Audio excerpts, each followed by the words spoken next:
જોઈએ કે માનસી સેવાથી સિવાયમાં પણ આપણને જે બે ફલો મળે છે એક તો સંસારના દુઃખની નિવૃત્તિ થવી, સંસારનું આપણું દુઃખ ટળી જાય છે અને સાથે આપણને બ્રહ્મનો બોધ થાય છે. તો અહીંયા આપણે ગઈકાલે વાત કરેલી કે અહીંયા બ્રહ્મબોધ જે શબ્દ છે ને એ બ્રહ્મનો અર્થ થાય છે અક્ષર બ્રહ્મ. હવે આ અક્ષર બ્રહ્મ શું છે એની પણ આપણે ગઈકાલે વાત કરી, છતાંય આજે ફરીથી આપણે વાત કરીએ. અક્ષર બ્રહ્મ કોણ, પરબ્રહ્મ કોણ અને ક્ષર બ્રહ્મ કોણ? પહેલા તો પરબ્રહ્મ કોણ, તો એને તો મહાપ્રભુજી જ આપણને સ્પષ્ટતાથી બતાવે છે કે પરમ બ્રહ્મ તું કૃષ્ણો હિ, કૃષ્ણને જ પરમ બ્રહ્મ અથવા પરબ્રહ્મ કહેવાય છે. તો પરબ્રહ્મ કૃષ્ણ થઈ ગયા, જેમને એક દિવસ ઈચ્છા થઈ એકો હમ બહુશ્યામ, એટલે હું એકલો જ છું, હવે હું વધારે રૂપમાં પ્રગટ થાઉં. તો આવી રીતના પોતે જ એક ક્રીડા કરવા માટે, એક લીલા માટે થઈને પ્રભુએ આ આખો પ્રપંચ કર્યો. પ્રપંચનો અર્થ જે આપણે આજકાલ લઈએ છીએ કોઈ પણ ષડયંત્ર, કોઈ પણ કુચક્રના અર્થમાં એવો નથી, પણ પ્રપંચનો અર્થ છે વિસ્તાર થવું, ફેલાવું. તો પ્રભુએ જે આખું આ સૃષ્ટિને ફેલાવી એ કેવલ ને કેવલ પોતાના લીલા ક્રીડા માટે કરી છે. શ્રી મહાપ્રભુજી કહે છે કે રૂપ નામ વિભેદેના જગત ક્રીડતીઓ હતા, જગત સાથે પ્રભુ ક્રીડા કરે છે. તે ક્રીડા માટે થઈને, જેમ એક નાનું બાળક હોય છે એની ક્રીડા પાછળ કોઈ પ્રયોજન નથી હોતું. તમે નાના બાળકને એવું જઈને પૂછી નહીં શકો કે તું ખીલોનાથી રમે છે તેનાથી તને શું મળવાનું છે. જે મળે છે એના ચહેરા ઉપર આપણને દેખાઈ આવે છે, એને જે આનંદ એનાથી મળે છે આપણે જોઈ રહ્યા છીએ. તો પ્રભુ એ પ્રકારના આનંદ માટે પોતે સ્વતઃ જ આવી રીતની બધી ક્રીડાઓ કરે છે. હવે આ ક્રીડાઓના અંદર જ્યારે પ્રભુ આ જાતની ક્રીડાઓ બધી કરી રહ્યા છે, તેમાં પ્રભુનો એક જે રૂપ પ્રગટ થાય છે એ છે અક્ષર બ્રહ્મ. હવે અક્ષર બ્રહ્મ એટલે શું? તો પેલા અક્ષર બ્રહ્મના બે સ્વરૂપથી આપણે આ વસ્તુને જાણીએ કે એક તો પ્રભુના ધામ, પ્રભુ જ્યાં નિત્ય બિરાજે છે, પ્રભુનું જે ધામ, જેને આપણે ગોલોક કહીએ કે વ્યાપી વૈકુંઠ કહીએ, એ જ અક્ષર બ્રહ્મનું મૂળ સ્વરૂપ છે. એ જ અક્ષર બ્રહ્મનું સાકાર અથવા આધ્યાત્મિક સ્વરૂપ છે કે જેની ઉપાસના દરેક જ્ઞાની કરે છે, જેની નોંધ શ્રુતિઓ એટલે વેદો આપે છે, એને આપણી ત્યાં અક્ષર બ્રહ્મ કીધા છે. તે એ અક્ષર બ્રહ્મ અને એ અક્ષર બ્રહ્મનું જ એક સ્વરૂપ એટલે આખું જગત. આ જગતને ક્ષર બ્રહ્મ કહેવાય છે. જો ધ્યાન રાખજો, એક ક્ષર બ્રહ્મ એટલે આખું જગત.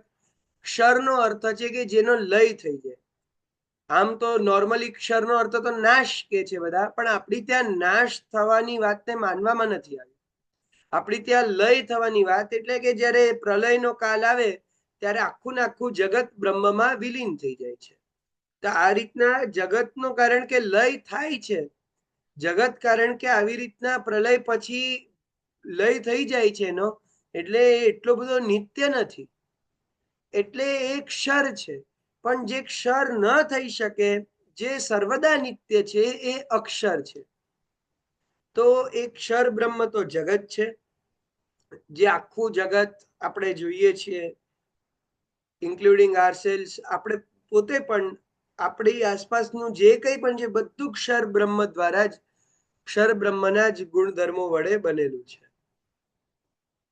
તો હવે એક ક્ષર બ્રહ્મની વાત થઈ, જે એનાથી ઉપર છે અક્ષર બ્રહ્મ, જે ભગવાનનું ધામ છે.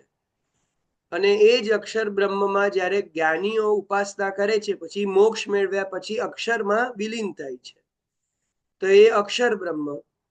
હવે આપણા જે પરમ બ્રહ્મ કૃષ્ણ છે એની આપણે ગઈકાલે વાત કરેલી કે ખુદ ભગવદ્ ગીતામાં પ્રભુ આજ્ઞા કરે છે કે યસ્માત ક્ષરમતી તો હમ અક્ષરાદપી ચોત્તમ, કે હું ક્ષરથી ને અક્ષરથી બંનેથી પરતર છું.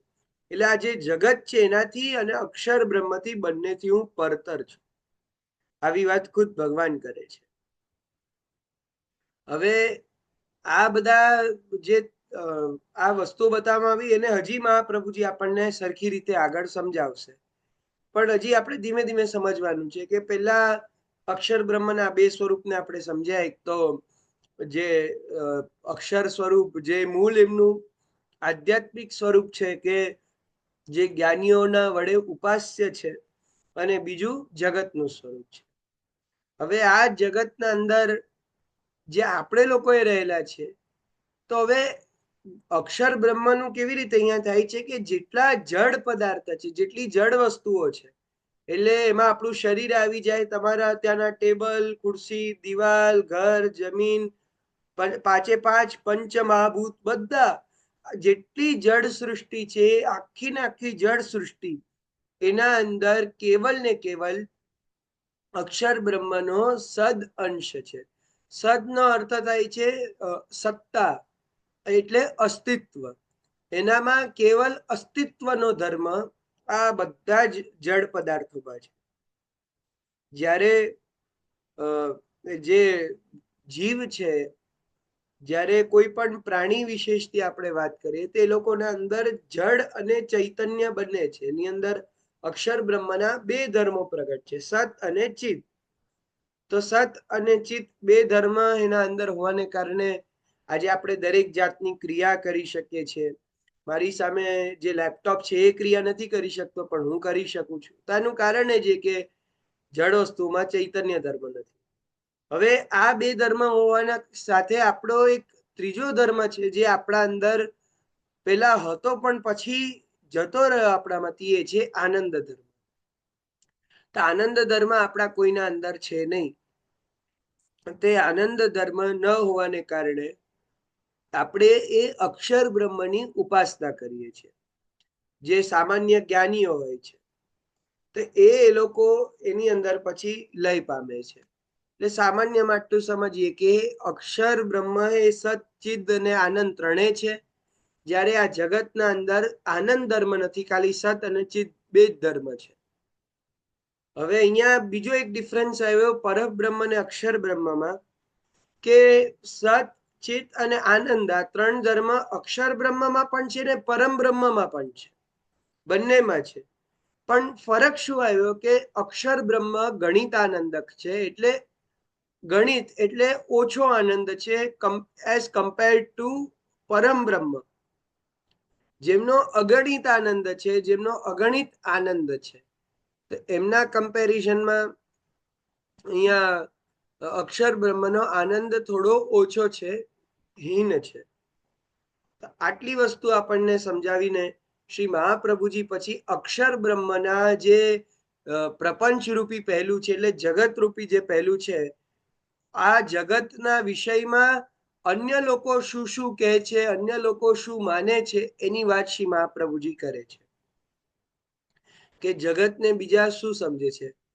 તો અપરમ તત્ર પૂર્વસ્મિન વાદિનો બહુધા જગુ માયિકમ સગુણમ કાર્યમ સ્વતંત્રમ ચેતી નહીં કદા.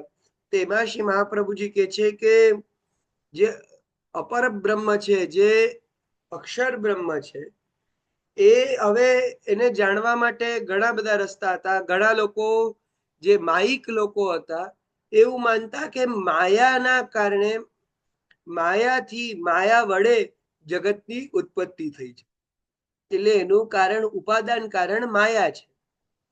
તો હવે એ લોકોની એક પોતાની વિચારધારા છે. પછી ઘણા જે કહીએ ને કે જે સાંખ્યવાદીઓ છે, તે સાંખ્યવાદીઓની વિચારધારા એવી હતી કે જે સત્વગુણ, રજોગુણ ને તમોગુણ, આ જે ત્રણ ગુણો છે, એ ત્રણ ગુણોથી જ આખું જગત બન્યું છે. પછી અમુક લોકોના વિચાર એવા હતા કે પરમાણુથી, અણુથી, એટમ્સથી જ આખું જગત બન્યું છે, અને એ જગત ઈશ્વરની કોઈક પ્રેરણાથી બનેલું છે. તો ઘણાને આવા વિચાર હતા. પછી ઘણા એવું વિચારે છે કે જગત તો પહેલેથી હતું, જેમાં કોઈ ઈશ્વરે બનાવ્યું નથી. ઈશ્વરે છે, હવે એ લોકો પાછા ઈશ્વરને માનનારા છે. આ લોકો પાછા જે નિરીશ્વરવાદી લોકો, નાસ્તિક જેને આપણે કે એનાથી પાછા અલગ. એ લોકો એવું માને કે ઈશ્વર પણ છે, જગત પણ છે, પણ ઈશ્વરે જગતને નથી બનાવ્યું. જગત પણ પહેલેથી એવી રીતે જ એક્ઝિસ્ટ કરે છે અને ઈશ્વરે અલગ એક્ઝિસ્ટ કરે છે. તો આવી વિચાર શ્રેણીના લોકો છે. ઘણા લોકો પછી સાવ નિરીશ્વરવાદી છે, જે ઈશ્વરને માનતા જ નથી, જગતની સ્વતઃ ઉત્પત્તિ માને છે.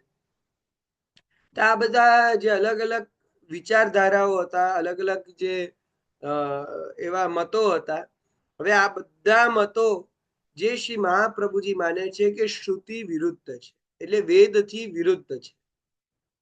આના પ્રમાણ તો ખુદ મહાપ્રભુજી, કારણ કે આ લોકોનું ખંડન કરવાની મહાપ્રભુજીને જરૂરત જ નહોતી, વેદોએ જ પોતે ખંડન કરેલું.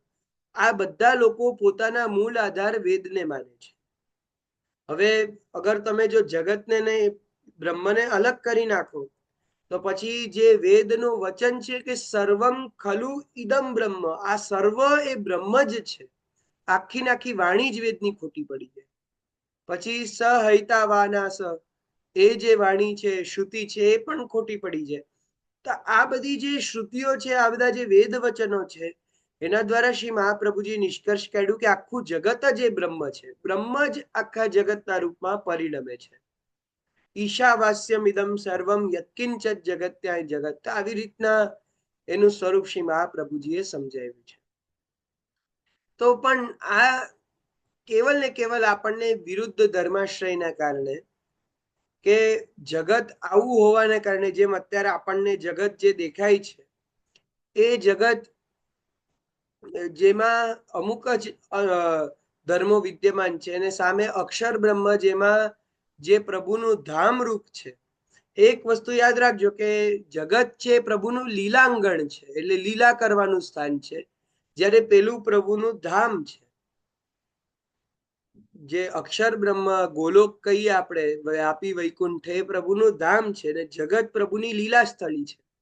એટલે વારે ઘડીએ પ્રભુ જગતમાં લીલા કરવા માટે અવતરતા હોય. તો અહીંયા એ જ અક્ષર બ્રહ્મની વાત છે કે એ વિરુદ્ધ ધર્માશ્રય વાળો છે. હવે વિરુદ્ધ ધર્માશ્રય શબ્દ તમે વારંવાર સાંભળશો, તો એનો અર્થ શું? કે બે વિરોધી ધર્મોનો પણ આશ્રય કરનાર. આપણે બે વિરોધી ધર્મનો આશ્રય ના કરી શકીએ. તમે અત્યારે અહીંયા કોઈ જગ્યાએ બેઠા છો, તમે અત્યારે ઘરની અંદર ઉદાહરણ રૂપે બેઠા છો, તો તમારું ઘરની બહાર એક્ઝિસ્ટન્સ નથી. તો જ્યારે વિરુદ્ધ ધર્માશ્રયની વાત આવે, કે જે આપણી ત્યાં શ્રુતિઓમાં કહ્યું છે કે તદે જતી તન્નૈ જતી તદ્દૂરે તદ્વંતિકે તદંતરસ્ય સર્વસ્ય તદુ સર્વસ્યાસ્ય બાહ્યત, કે તદે જતી તન્નૈ જતી, તદ તદ એ જતી એટલે ચાલે પણ છે, ને તન્નૈ જતી એ નથી પણ ચાલતા. હવે વિચાર કરો કે આ વિરુદ્ધ ધર્માશ્રય છે, આ કેવી કેરેક્ટરિસ્ટિક છે કે ચાલતા હોવા છતાં પણ નથી ચાલતા. તો આ વસ્તુ કેવલ ને કેવલ બ્રહ્મને લાગુ પડે છે. હજી તદ દૂરે તદ્વંતિકે, એ દૂર પણ છે ને નજીક પણ છે. દૂર અને નજીક એ બે એક સાથે કેવી રીતે હોઈ શકે? તો આ પણ એક વિરુદ્ધ ધર્માશ્રય છે. પછી તદંતરસ્ય સર્વસ્ય, એ દરેકના અંદર છે. આજે બ્રહ્મ દરેક વસ્તુના, દરેક વ્યક્તિના, બધાના અંદર છે, પણ તદુ સર્વસ્યાસ્ય બાહ્યત, છતાં પણ બધાની બહાર પણ છે. આ કેટલું આ કોમ્પ્લેક્સ છે, કેટલું કોમ્પ્લિકેટેડ છે. અને વાસ્તવમાં આ જાણીને આપણને એટલું સમજણ પડે કે આપણે આ બધી વસ્તુની ચર્ચા કરી શકીએ, વાતો કરી શકીએ, પણ એકચ્યુઅલી આને આપણે ઇમેજિન પણ ન કરી શકીએ. તો આ વિરુદ્ધ ધર્માશ્રય હોવું જ ભગવાનનો એક કેરેક્ટરિસ્ટિક છે. તો અહીંયા એ જ વસ્તુ બતાવવામાં આવી. તો આ અલગ અલગ લોકો એ જગતને અલગ અલગ સ્વરૂપે જોતા, પણ છેવટે જગત પણ બ્રહ્માત્મક જ છે. પ્રભુ જ જગત રૂપે પરિણમ્યા છે. તો હવે આ જયારે આપણે જોયું, તો હવે શ્રી મહાપ્રભુજી આગળ આપણને આ અક્ષર બ્રહ્મને એને વધારે સરખી રીતે સમજાવવા માટે થઈને ગંગાજીના ઉદાહરણથી આપણને આ વસ્તુ ક્લિયર કરાવે છે. ગંગાજીના ઉદાહરણથી શ્રી મહાપ્રભુજી આપણને સમજાવે છે કે ગંગાજીના 3 રૂપ છે. એવી રીતે અહીંયા તમે 3 રૂપને સમજજો. હવે જો એક એક લઈને આપણે ચાલીએ, કે દરેકના 3 રૂપ હોય, આધ્યાત્મિક, આધિદૈવિક અને આધિભૌતિક. એટલું તો બધાને ખ્યાલ છે. તો આવી રીતના જો તમારે બ્રહ્મના આધ્યાત્મિક, આધિદૈવિક અને આધિભૌતિક રૂપને જાણવું હોય તો ગંગાજીનું ઉદાહરણ લઈ લો. સૌથી પહેલા ગંગાજીનું આધિભૌતિક રૂપ એટલે નદી રૂપ. હવે એ જે નદી રૂપ છે એ નદી તો ગરમી ઠંડીના કારણે વધે પણ ખરા, ઘટે પણ ખરા, વરસાદ આવે તેમાંથી બાઢ પણ આવે, પછી એ જલ લોકો પીવામાં કામ લગાવે, કપડાએ ધોવે, ગાય ભેંસ નવડાવે, બધું કરે એમાં. અને અમુક ન સમજવા વાળા લોકો એમાં કેમિકલ રિફાઇનરીઝ ના બધા પેલા વેસ્ટ પણ નાખે. એ આધિભૌતિક રૂપ સાથે ગમે તે થઈ શકે, કે જે રૂપ સામાન્ય લોકોના વ્યવહારમાં છે ને જે રૂપ દ્વારા લોકોની બેસિક નીડ્સ બધી પૂરી થાય છે, એ નદીનું સ્વરૂપ, ગંગાજીનું એ સ્વરૂપ. હવે બીજું સ્વરૂપ અહીંયા કહેવામાં આવ્યું છે એ છે આધ્યાત્મિક સ્વરૂપ. આધ્યાત્મિક સ્વરૂપ એટલે ગંગાજીનું તીર્થપણું. ગંગાજી જે તીર્થ છે, જે તીર્થના ભાવથી ત્યાં જવામાં આવે છે, એ આધ્યાત્મિક સ્વરૂપ છે. ત્યાં તમે જાઓ, ગંગાજીમાં કેવલ નાવા કે ચોખ્ખા થવાના ભાવથી નહીં, પણ મને મોક્ષ મળશે એવી કામના કરીને તમે ડૂબકી લગાડો, તે એક તીર્થનો ભાવ થઈ ગયો. હવે અહીંયા સમજવાનું એ છે કે તીર્થનું મહાત્મ્ય પછી એક ક્ષેત્રમાં આવી ગયું. એટલે કે તમે ગંગાજીમાંથી એક લોટો ભરીને પાણી જો તમારા ઘરે લઈ આવ્યા તો કદાચ એ જલથી નાહવાને કારણે તમારા પાપ દૂર થશે, પણ એનું જે મુખ્ય ફળ તમને મોક્ષ અપાવવું છે એ ફળ તમને નહીં મળે, કારણ કે એના માટે તમારે સીધા તીર્થ પાસે જવું પડે. તો એ કારણથી તમને એ ફળ કેવલ ને કેવલ એના તીર્થ રૂપે મળી શકે, તો એનું આધ્યાત્મિક સ્વરૂપ છે. હવે આ પેલા આપણે સમજીએ કે બ્રહ્મનું પેલા આવ્યું આદિ ભૌતિક સ્વરૂપ, જેમ ગંગાજીનું જળ છે. તો બ્રહ્મનું આદિ ભૌતિક સ્વરૂપ એટલે શું? તો જગત. હમણાં જ આપણે વાત કરી, તો જગત તો બધી રીતનું છે, જગતમાં સારું પણ થાય, ખરાબ એ થાય, બધું થાય. તો જગત એ પ્રભુનું આદિ ભૌતિક સ્વરૂપ છે. પછી પ્રભુના આધ્યાત્મિક સ્વરૂપની વાત આવી, તો પ્રભુનું આધ્યાત્મિક સ્વરૂપ એ અક્ષર બ્રહ્મ છે.